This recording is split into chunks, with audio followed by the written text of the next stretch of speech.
Good day, everyone. Let's talk about the aggregate equilibrium. Agenda is Introduction to the session, Aggregate Economy, Changes in the Determinants of Aggregate Demands and Aggregate Supply, Income Level to Rising Consumptional Levels. We've analyzed graphs like the business like line and the production possibilities you heard that visualizing one is PPC. Now, let me show you one graph that leads us to almost everything. Let me show you by breaking down the graphs first. The long run aggregate supply curve.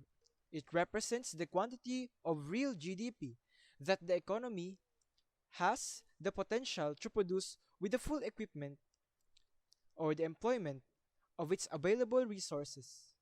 This tells us the output that this economy would like to produce under perfect circumstances, and therefore, where it likes to be, this output is labeled as a quantity for employment or QF next.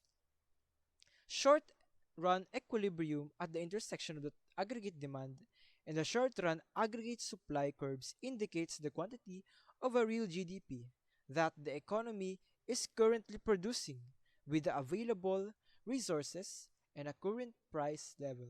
The voluntary exchange between all participants in the aggregate economy results in a short run equilibrium where the quantity of the actual GDP output demanded by the consumer firms, government, and participants equals the quantity of real GDP output supplied by domestic firms at a certain price level ultimately. This tells us where the economy is producing right now, and this output will be compared to the optimal real GDP output that the economy would like to produce a quantity of full employment in the short run in the economy. Hi there! Firstly, I would like to apologize if you can hear any noises on the background of this video. Now let's proceed. We're going to discuss the aggregate economy, which are there definitely two types of disequilibrium: GDP surplus and GDP shortage.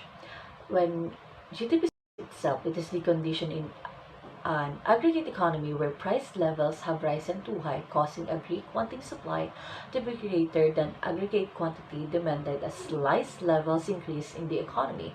The quantity of real GDP output demanded by consumers, firms, government, and consumers itself decreases because they are less willing or less able to consume goods and services due to the real balances, interest rates, and foreign trade effects at the same time.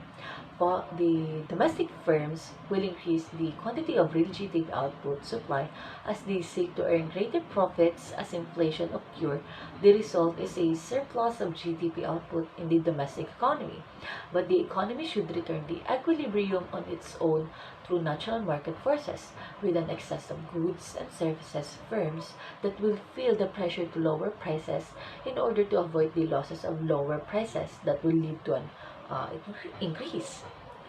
When we talk about aggregate real GDP output demanded and the GDP surplus will become smaller eventually as price levels continue to deflate, real GDP output demanded will increase and real GDP output supplied will decrease until the price level is at the point where the aggregate quantity demanded equals and the aggregate quantity supply and the economy returns to equilibrium. For example, a price level of P2 prices in the aggregate economy are too high above equilibrium aggregate. Consumers are less willing and able to purchase goods and services, consequently decreasing the real GDP demanded to $100 billion. At the same time, businesses boost their real GDP provided to $500 billion, which results in a $400 billion surplus of GDP production, increasing the pressure on businesses to decrease prices in order to prevent losses and increase sales.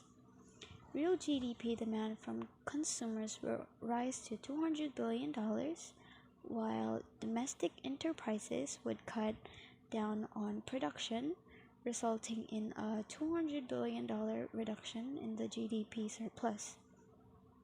Natural market forces will eventually continue to push prices back towards equilibrium at P4, the real GDP demanded and real GDP supplied in the overall economy, equals $300 billion. A GDP shortage occurs when price levels have fallen too low, causing the aggregate quantity demanded to be higher than the aggregate quantity supplied. The amount of real GDP output desired by consumers, businesses, governments, and international customers rises as price levels in the economy fall. Due to the real balances, interest rates, and effects of foreign trade, people are more likely or more able to consume goods and services. However, domestic firms will reduce the amount of real GDP output supply as they see a smaller chance of making larger profits in the short run as price levels fall, which leads to a shortage of GDP output in the domestic economy. The GDP shortage should eventually shrink as prices continue to rise as actual GDP output supplied will increase, and the real GDP demanded will decrease. However, the economy should return to equilibrium on its own through natural market forces with two perspectives: goods and services.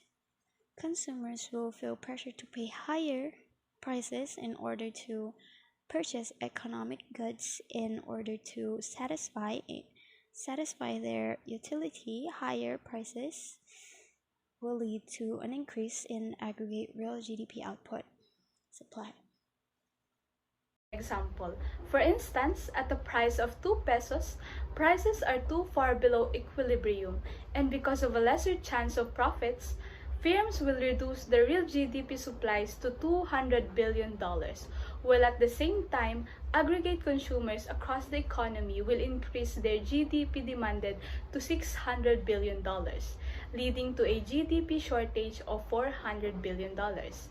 And because goods and services are hard to find, consumer will feel pressure to pay higher prices in order to purchase them at the price level rises to real GDP demanded by all consumers will decrease to $500 billion, and domestic firms will increase the real GDP output supply to $300 billion, causing the GDP shortage to shrink to $200 billion, and eventually, prices will continue to rise and reach equilibrium price over the real GDP output demanded equals the real GDP output supplied at $400 billion.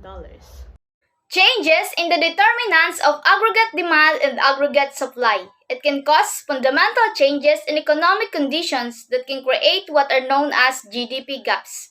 This exists when an economy is producing a real GDP output at short-run equilibrium that is either lesser or greater than the real GDP output they should be producing at full employment.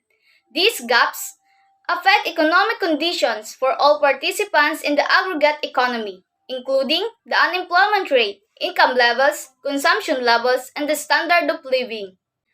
Let's take a closer look. In the short run, when an economy produces a greater real GDP output than they are capable of producing at full employment, this opens a positive GDP gap, also known as an inflationary gap. An inflationary gap indicates that an aggregate economy is producing real GDP output at a rate that is too fast and therefore is unsustainable, which can cause the economy to eventually overheat. This will drive prices up and eventually decrease consumer purchasing power and consumption, causing economic contraction and inflationary gap, an equivalent of an aggregate economy producing a level of real GDP output above the growth trend line on the business cycle. In the short run, when an economy produces a lesser real GDP output they are capable at full employment, it opens up a negative GDP gap, also known as a recessionary gap. A short-run macroeconomic equilibrium occurs when the aggregate demand curve and the short-run aggregate supply curve intersect. It determines the actual output, real GDP, and the price level in the economy. Equilibrium may be below, at, or above potential output, potential GDP, represented by the long-run aggregate supply curve. When equilibrium is below potential output, there is a negative output gap or recessionary gap. On the other hand, suppose it is at a point on the long-run aggregate supply curve. In that case, real GDP equals potential GDP. Economists call the economy at full employment. Meanwhile, if it is above potential output, there is a positive output gap or expansionary gap. Shifts in the aggregate demand curve and the short-run aggregate supply curve cause short-run fluctuations. As a result, the short-run equilibrium moves around the potential output. These movements result in what we call the business cycle. The growth trend line on the business cycle, so to the mouse, this just looks like a bunch of lines and labels and not much else. But this graph is visualizing economic conditions for an aggregate economy, including the unemployment rate, income levels, consumption levels, and the standard of living. An important economic indicator on the aggregate supply and aggregate demand graph. First, the unemployment rate, QF, represents the quantity of the real GDP that the aggregate economy can produce at the full employment of its resources. Full employment means that an economy is experiencing 4 to 6% of unavailable frictional and structural employment and no cyclical employment. As a result, we can conclude that an economy producing that long-run equilibrium is experiencing an employment rate of 4 to 6%. If our GDP is less than Q, an economic is an recessionary gap and that the economy is producing less than it could be, meaning it is wasting a portion of its labor leading to cyclical unemployment. Workers have lost their jobs due to domestic firms scaling back production, causing the unemployment rate to increase. As a result, we can conclude that the employment rate is above percent when real GDP output is less than the quantic full employment. If real GDP is greater than QF, the economy is in an inflationary gap and the economy is producing more than it should be, meaning it is using many workers who are willing and able to work, including some who be categorized as a fictional and structural unemployed. Firms hire workers in order to produce a greater quantity rate to increase. As a result, we can conclude that the unemployment rate is above 6% when real GDP output is less than quantic full employment. If the real GDP is greater than QF, the economy is inflationary gap and the economy is producing more it should be, meaning it is using many workers who are willing and able to work, including some who be categorized as a frictional and structurally unemployed. Firms hire workers in order to produce a greater quantity of products. And as a result, we can conclude that the unemployment rate is below 4% when real GDP output is greater than the quantity of full employment. Next, the national income level refers to the aggregate quantity of income earned by all members of the workforce who are currently employed. If more workers are employed and earning income for their labor, then the national income level increase if fewer workers are employed in earning income for their labor then sorry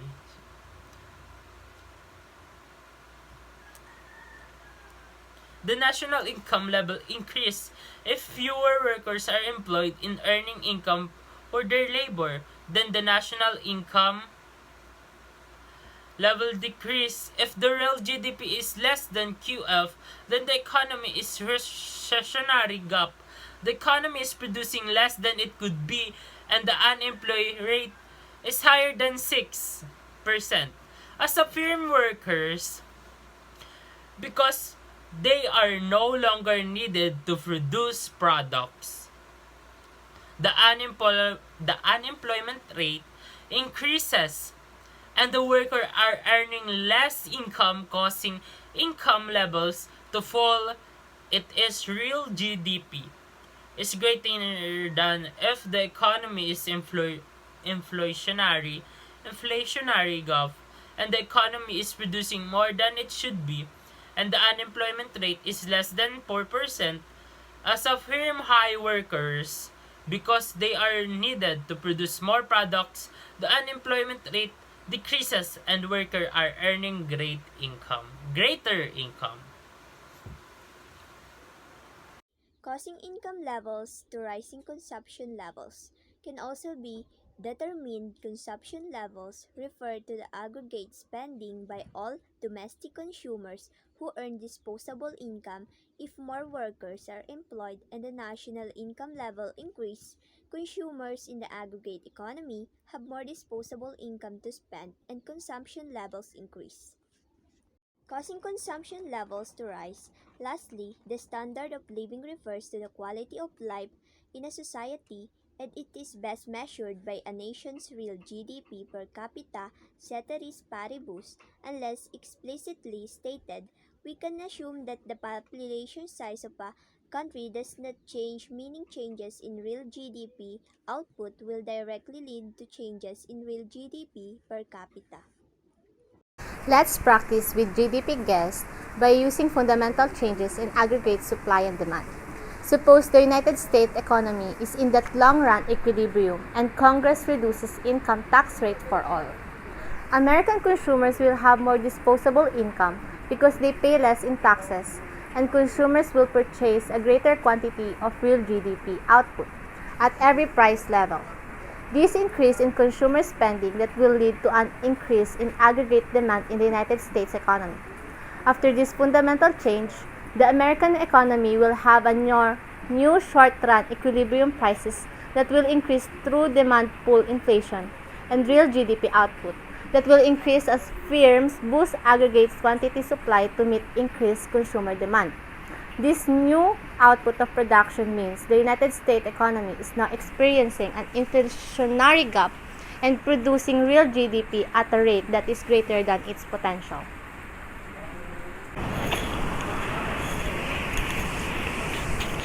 It also means that unemployment rate is decreasing and now it's below 4% of the national income level, rising as more workers are employed and earning income and consumption levels are increasing as consumers buy more goods and services with greater disposable income. Lastly, the standard of living increases in the United States as an increase in real GDP that leads to an increase in real GDP per capita. Now suppose that the Canadian economy is at a long-run equilibrium and the Canadian Parliament reduces subsidies for domestic firms.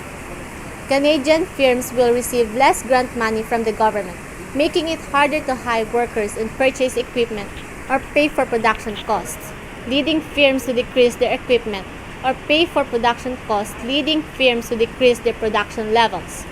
This decrease in corporate subsidies will lead to a decrease in short-run aggregate supply in the Canadian economy. After this fundamental change, the Canadian economy will now have a new short-run equilibrium price that will increase through cost-push inflation, and real GDP output will decrease as consumers reduce the aggregate quantity demanded.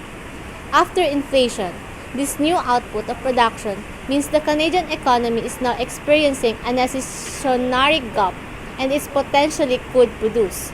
It also means that the unemployment rate is increasing and is now above 6%.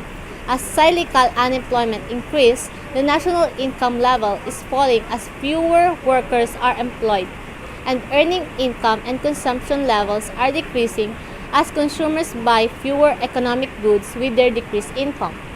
Lastly, the standard of living is decreasing in Canada as a decrease in real GDP output leads to a decrease in real GDP per capita, and that's aggregate equilibrium. Thank you.